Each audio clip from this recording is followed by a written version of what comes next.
আসসালামু আলাইকুম। আজ বুধবার 20শে চৈত্র, 23শে রমজান, 3রা এপ্রিল।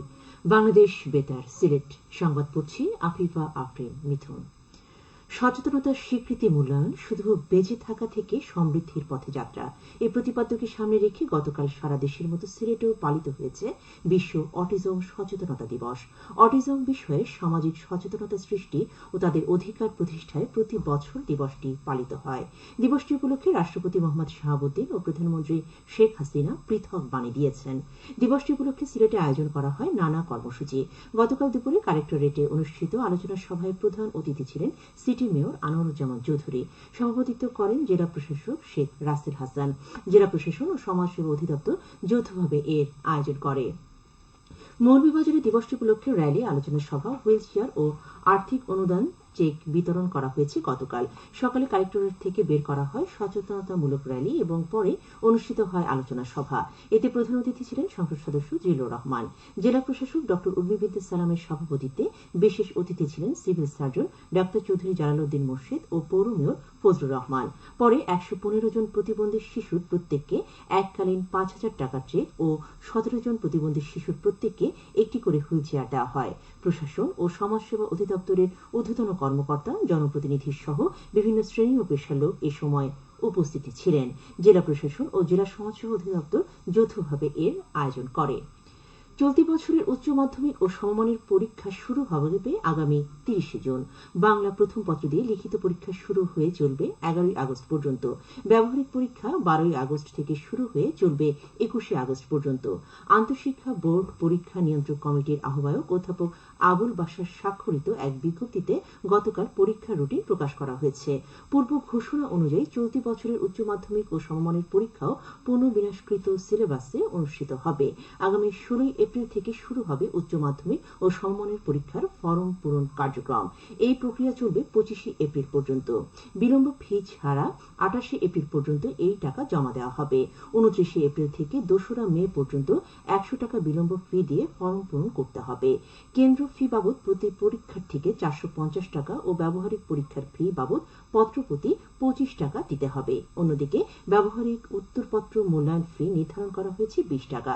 বিজ্ঞান শাখার পরীক্ষার্থীদের 2,680 টাকা, মানবিক ও ব্যবসায় শিক্ষার্থীদের জন্য 2,120 টাকা ফি নির্ধারণ করা হয়েছে। সোনালী ব্যাংকের মাধ্যমে এই ফি জমা দেওয়া যাবে বলে বিজ্ঞপ্তিতে জানানো হয়েছে।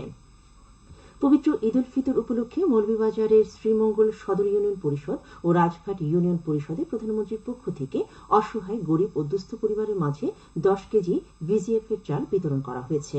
গতকাল এই উপলক্ষে আয়োজিত অনুষ্ঠানে প্রধান অতিথি ছিলেন কৃষিমন্ত্রী ড মোহাম্মদ আব্দুস শহীদ। অনুষ্ঠানে প্রায় 5,000 পরিবারের মাঝে 1 কেজি করে চাল দেওয়া হয়।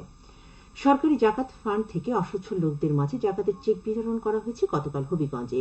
কালেক্টরেটে আয়োজিত অনুষ্ঠানে প্রধান অতিথি ছিলেন সংসদ সদস্য অ্যাডভোকেট মোহাম্মদ আবু জাহির। অনুষ্ঠানে 2023-24 অর্থ বছরে সরকারি জাকাত ফান্ড থেকে 190 জন নারী পুরুষের প্রত্যেকের হাতে 5,500 টাকা করে 10 লাখ টাকার চেক তুলে দেওয়া হয়। এছাড়াও একই অনুষ্ঠানে বিশ্ব কোরআন প্রতিযোগিতায় বিজয়ী লাকহাই উপজেলার কিশোর হাফেজ বশির আহমদকে সংবর্ধনা প্রদান করা হয়। জেলা প্রশাসক জিলুফা সুলতানার সভাপতিত্বে অনুষ্ঠানে হাফেজ বশির আহমদকে 10,000 টাকা পুরস্কার প্রদান করেন এমপি আবু জাহির। পরে এমপি আবু জাহির সদর উপজেলার গোপায়া ইউনিয়নে অসচ্ছল লোকদের মাঝে বিনামূল্যে চাল ও স্থানীয় কয়েকজনের ব্যক্তিগত উদ্যোগে জেলা শহরের টাউন হল রোডে অসচ্ছল লোকদের মাঝে ইফতার বিতরণ করেন। মৌলভীবাজার শ্রীমঙ্গলে ইউনিয়ন স্বাস্থ্য ও পরিবার কল্যাণ কেন্দ্রে সার্বক্ষণিক স্বাভাবিক প্রসব সেবা জোরদারকরণ বিষয়ে অবহিতকরণ কর্মশালা অনুষ্ঠিত হয়েছে গতকাল। কর্মশালায় প্রধান অতিথি ছিলেন কৃষিমন্ত্রী ড মোহাম্মদ আব্দুস শহীদ। জেলা পরিষদ মিলনায়তনে অনুষ্ঠিত কর্মশালায় উপজেলার 7টি ইউনিয়নের 2 শতাধিক স্বাস্থ্যকর্মী ও উপজেলা স্বাস্থ্য কমপ্লেক্সের স্বাস্থ্যকর্মীরা অংশ নেন। খেলার খবর ক্রিকেট। সিলেট আন্তর্জাতিক বিভাগীয় ক্রিকেট স্টেডিয়ামে দ্বিতীয় বিভাগ লিগে আজ ইসমাইল স্পোর্টিং ক্লাব মুখোমুখি হবে জালালাবাদ ক্লাবের। গতকাল শেখার পায়োনিয়ার্স ক্লাব 3 উইকেটে স্টার্স ইউনাইটেড ক্লাবকে পরাজিত করে। স্টেডিয়ামের রাউন্ড 2-তে অনুষ্ঠিত ম্যাচে প্রথমে ব্যাট করে স্টার্স ইউনাইটেড ক্লাব 30 ওভারে সবকটি উইকেট হারিয়ে 150 রান করে। জবাবে শেখার পায়োনিয়ার্স ক্লাব 30 ওভারে 7 উইকেট হারিয়ে জয়ের বন্দরে পৌঁছে যায়। সাহরি ও ইফতারের সময়সূচি। সিলেট ও এর পার্শ্ববর্তী এলাকায় আজ ইফতার সন্ধে 6:13 এবং আগামীকাল সেহরির শেষ সময় ভোর 4:21। সবশেষে আবহাওয়া। আজ বেলা 1টা পর্যন্ত পূর্বাভাসে বলা হয়েছে সিলেট সহ পার্শ্ববর্তী এলাকায় আজ কোনো সতর্কবাণী নেই এবং কোনো সংকেত দেখাতে হবে না। আজ সিলেটের সূর্যোদয় হয়েছে 5:42 এবং সূর্য অস্ত যাবে সন্ধে 6:10। সংবাদ শেষ হলো। পরবর্তী স্থানীয় সংবাদ প্রচারিত হবে দুপুর 1:05।